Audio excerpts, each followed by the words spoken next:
அரசியலில் ஒரு தடுமாற்றமான நிலை நிகழ்ந்து கொண்டிருக்கும் பொழுது நாம் எல்லாம் சிந்தித்து ஆட்சியில் இல்லாத போதே யோசிச்சு பாருங்க. ஆட்சியில இல்லை என்னமோ, ஆட்சியில இல்லாத போது ஒட்டுமொத்த இந்தியாவிற்கு 108 ஆம்புலன்ஸ் திட்டத்தை கொண்டு வந்து சேர்த்தது மட்டுமல்லாமல் இன்றைக்கு எந்தவித ஆட்சி பொறுப்பிலும் இல்லாத பொழுது 3200 சாராய கடைய உங்களுக்காக போராடி போராடி போராடி உச்ச நீதிமன்றம் வரை சென்று யாருடைய எதிர்ப்பு வந்தாலும் எத்தனை தடை வந்தாலும் அந்த தடைகளை எல்லாம் தகர்த்து அதற்கு எதிர்த்து நிற்பேன் என்று ஒரே குரலாக நின்று போராடி வெற்றி கண்டிருக்கக்கூடிய நம்முடைய சின்னையா அவர்கள் உள்ளிட்ட அனைவருக்கும் நன்றி தெரிவிக்கும் இந்த நேரத்தில் நம்ம எல்லாம் சிந்தித்து பார்க்கணும்.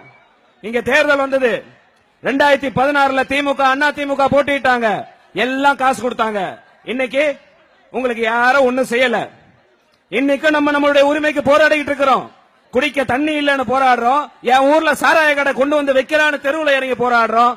இவ்வளவு விஷயம் என்ன, நம்முடைய வாழ்க்கையே போராட்ட காலமாக மாறினதுக்கு ஒரே வழி 200க்கும் 300க்கும் ஆசைப்பட்டு நம்ம ஓட்டு போட்டதுதான். சிந்தியுங்கள். இந்த நேரத்தில் நம்ம சிந்திக்கலனா வேற எந்த நேரத்தில் சிந்திக்க முடியாது. இன்னொரு முறை தெளிவாக சிந்தித்துக் கொள்ளுங்கள். கடைசி நேரத்தில் நம்முடைய சின்னையாவை தவற விட்டு மீண்டும் 200 ரூபாய் 300 ரூபாய்க்கு நம்ம ஓட்டு போட்டா அப்புறம் ஓட்டு போட்டுட்டு தான் பாருங்க ரோட்ல தண்ணி வரலன்னு போராட்டம் பண்ணா, சாராய கடைய வீட்டுல எடுத்துட்டு வரான்னு போராட்டம் பண்ணா போலீஸ்காரன் இல்ல நாங்களே வந்து விரட்டி விட்டுருவோம். ஏன்னா இதற்கு அடுத்த வாய்ப்பு நமக்கு கிடைக்காது. யோசிங்க, இதை விட நல்ல வாய்ப்பு நமக்கு கிடைக்காது. நம்முடைய மருத்துவர் சின்னையா அவர்களின் கரங்களை ஓங்க வைப்பதற்கு அனைவரும் ஒன்றுபடுவோம் என்று கூறி வாய்ப்புக்கு நன்றி கூறி விடைபெறுவேன். நன்றி. அடுத்தபடியாக நம்முடைய